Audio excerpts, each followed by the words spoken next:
Welcome to Piecemeal, a podcast hosted by the Emily Program and Veritas Collaborative. Piecemeal covers topics related to eating disorders, body image, and how society may influence our thinking. Please use your discretion when listening and speak with a therapist as needed. I'm your host, Jillian Lampert. We're thrilled and honored to help share another recovery story today. Avery Mock is here to share his. Avery is an anorexia survivor and mental health advocate dedicated to helping people recognize the warning signs of eating disorders and help others in recovery. And we certainly appreciate those efforts. Thank you so much for being here today, Avery. Welcome. Hi, it's great to be here. Fantastic. Well, we are so excited to talk about life in recovery, to really celebrate all that recovery has given you and all the ways it's changed your life. But let's start with a little backstory. Tell us a little bit about your eating disorder. What type of eating disorder did you have, when, and really how did it affect your life?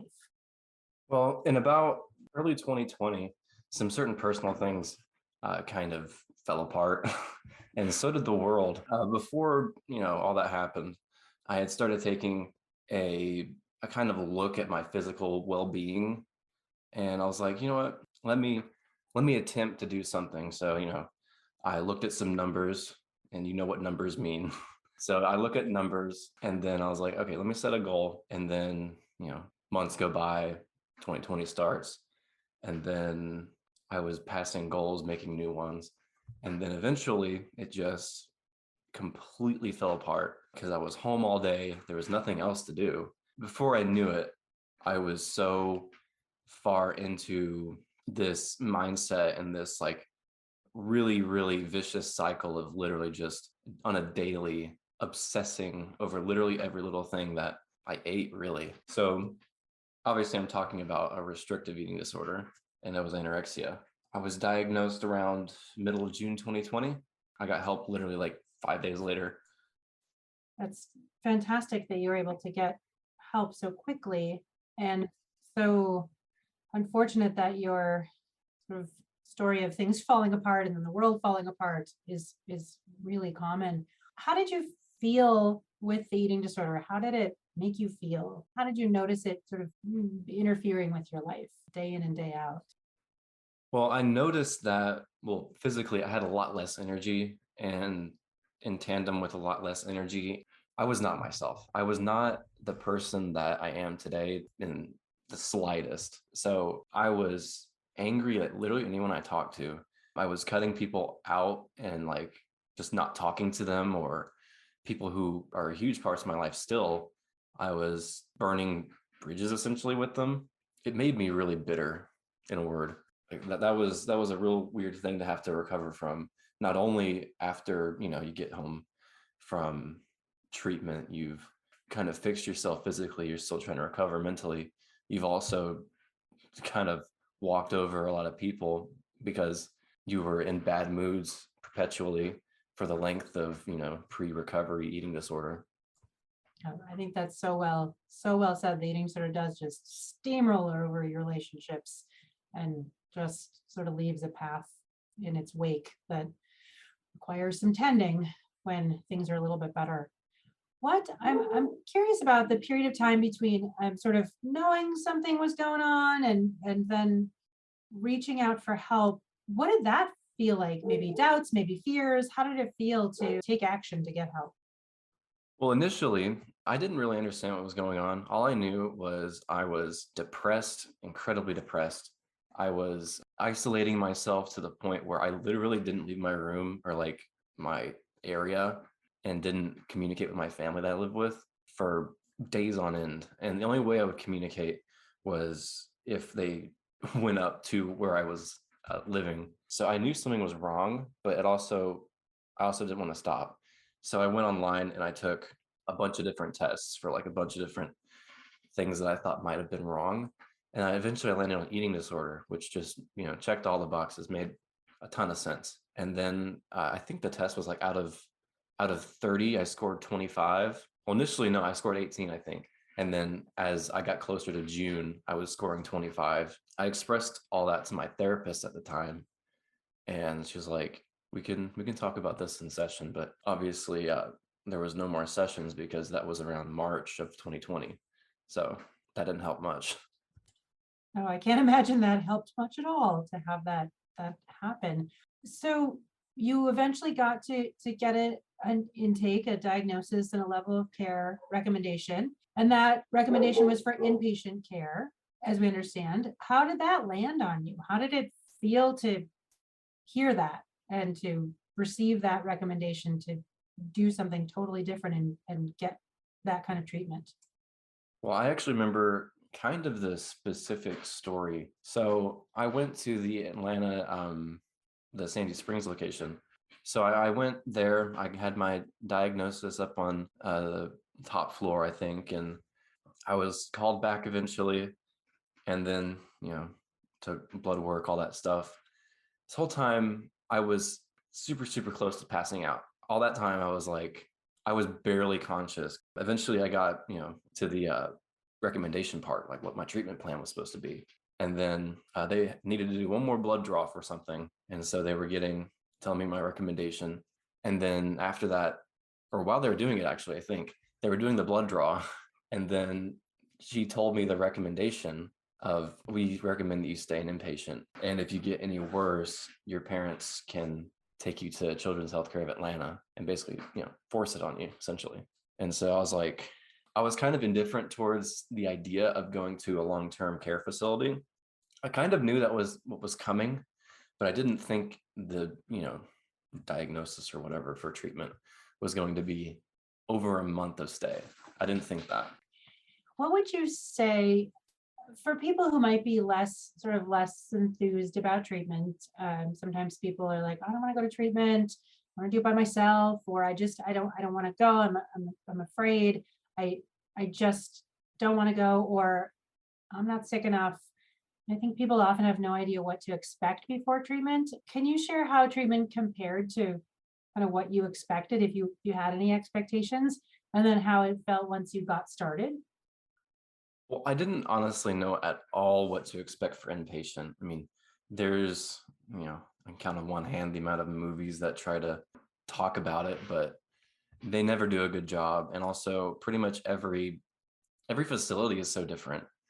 So I didn't know exactly what was going to happen once I got there. But if you're hesitant, just know you will have good medical care. You will have moderate emergency, like mental health care, and then the providers there are also very good quality.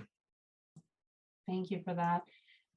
It is often, people don't really know what to expect, and uh, part of the job of an eating disorder is to make the person think they don't need that, and so it's really hard to imagine what it might be like. I think your experience of like, oh, it's maybe not as bad as you think it will be is fairly common. Once people get there, they're like, oh, okay, I can do this, and actually feels like I have some sort of permission to do this. But I hear that from a lot of people, that like when I was in treatment and there were these staff people around and other people in treatment as well, kind of felt like I had permission to do it and I had enough support to be able to do it.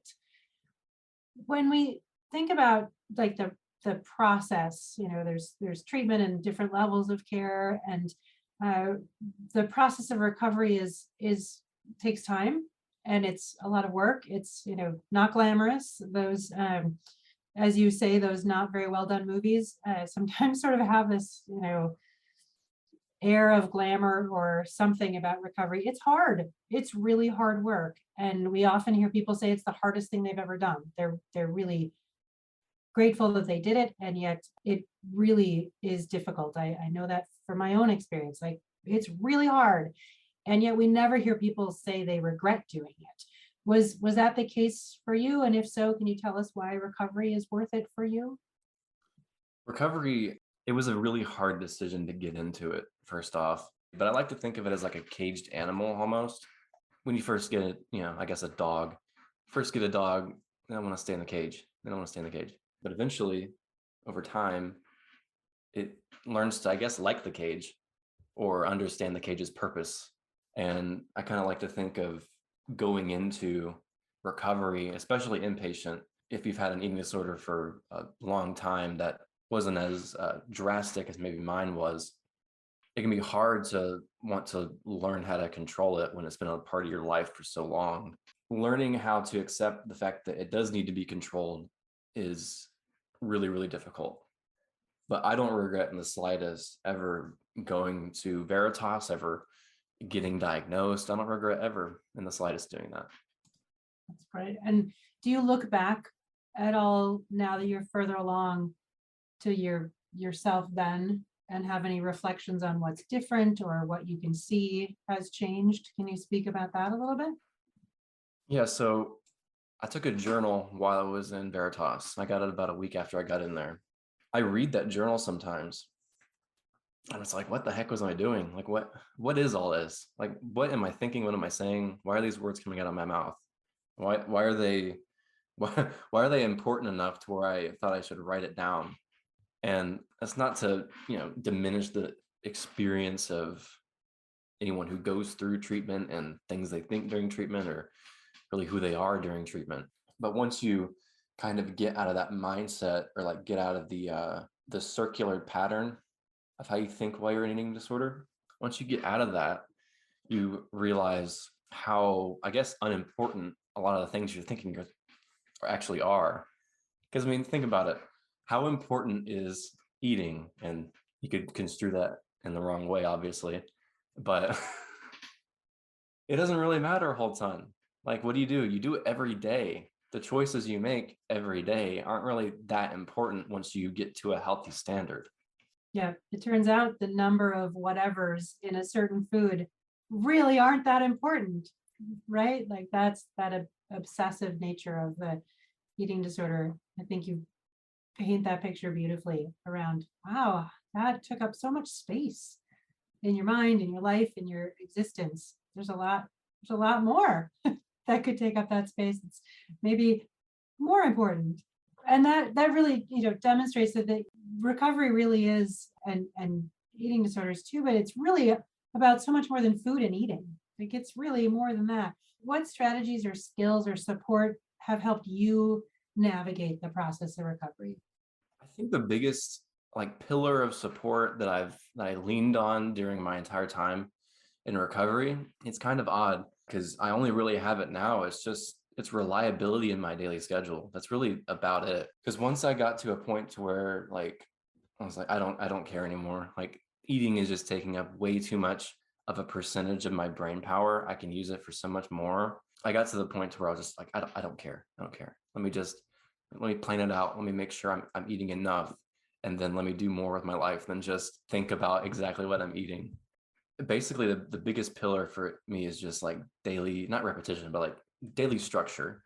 So like going to sleep at a normal hour. I mean, not the best about that, but waking up, doing something, and then going to bed is a big part of what kind of fuels a steady and stable recovery for me.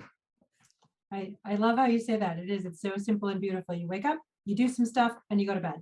And you repeat that each day. And that really helps bring some structure, because once those things get out of whack, it's really hard for the brain to keep up. It's really hard to sort of mesh with the rest of the world, and eating disorder can really take advantage of that. Were there things that you were able to bring back into your world that you enjoy doing, or people that you enjoyed seeing, or connections you were able to restore? Was there any of that piece of like, what was restored for you in that process? Basically, my whole social life.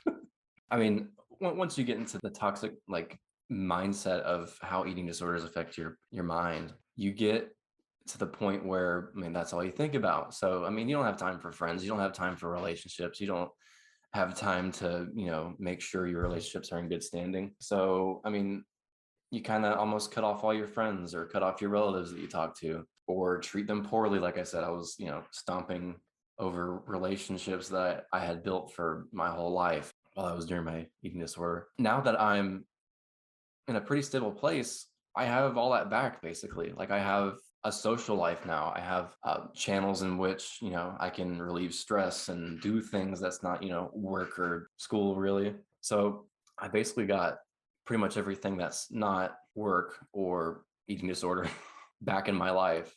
I have like a stable group of people that I can rely on to kind of take my mind off of the annoying things of life, really. Excellent. Any recovery wins, like wins you notice in recovery that you can share with us? I was shopping for new pants, and I'm a fairly tall person, so no pants from the store fit me. So I usually have to buy pants online. And I noticed, I was like, what size? Usually back in my eating disorder, I would think, what size do I want to have? And now it's like, well, what size do I need? What size am I? It's like, I can't, I mean, I could change it. Do I want to? No, because it's not worth it. Like if I wanted to change my size to just stupid lower number, like what does a lower number even mean? It doesn't mean anything. It's just a number of smaller value. I've gotten to the point to where I just don't care what size I am. Like I'm a healthy size. That's all that matters. And I found myself just also at thrift stores. Aside from online, I found myself at thrift stores. I don't really care what the label says anymore. I try it on. Does it fit? Yes, no. Buy it. Do I like it? It's a really good milestone once you realize that your waist size doesn't matter. Your shirt size doesn't matter. It's literally just numbers that we assigned to sell pants more quickly. That's basically it. So you don't have to get a tailor to make your pants. It's just a number. That's literally it. That's a beautiful way to think about it, right? It's efficiency putting a number on it. So, right, you don't have to go to another person, have them measure you and then sew you something. Labeling with a number is a more efficient process. I love that. And that you want pants that fit because you need pants, not having any more value or worth assigned to some cloth. That's really a beautiful way to think about it. So you mentioned this a little bit earlier, and we ask everybody this at the sort of the last question of our recovery focused podcast. So I want you to add a little bit more if you have it, but somebody's listening right now, let's say, and maybe particularly a male like yourself. You know, we hear a lot about eating disorders in females, and we hear less about eating disorders in other populations, including men. So imagine somebody's listening, they're in a pretty tough spot. They might be thinking like, oh, I think I have an eating disorder and I don't know what to do. And maybe they're thinking like, yeah, that's all great for you, Avery. I'm so glad that you were able to do that, but that's not going to happen for me. What would you say to that person? I would say, wow, you're just like me back when I was in the thralls of my eating disorder. So some advice, I guess I would say, is accept the recovery on a daily basis.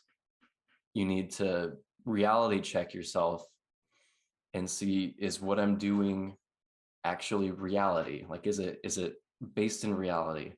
Like, for example, I've seen people who've gone to treatment and they go to treatment, they get better for a certain amount of time and they fall back, but they don't fall back to the point they were before. So and that's also happened to me too. Relapse is not a very fun part of recovery because you feel like, you've gone backwards. But getting to the point to where you can get better for a certain period, and maybe you do have a fallback. Maybe you do. You'll get to a point where those fallbacks aren't as drastic.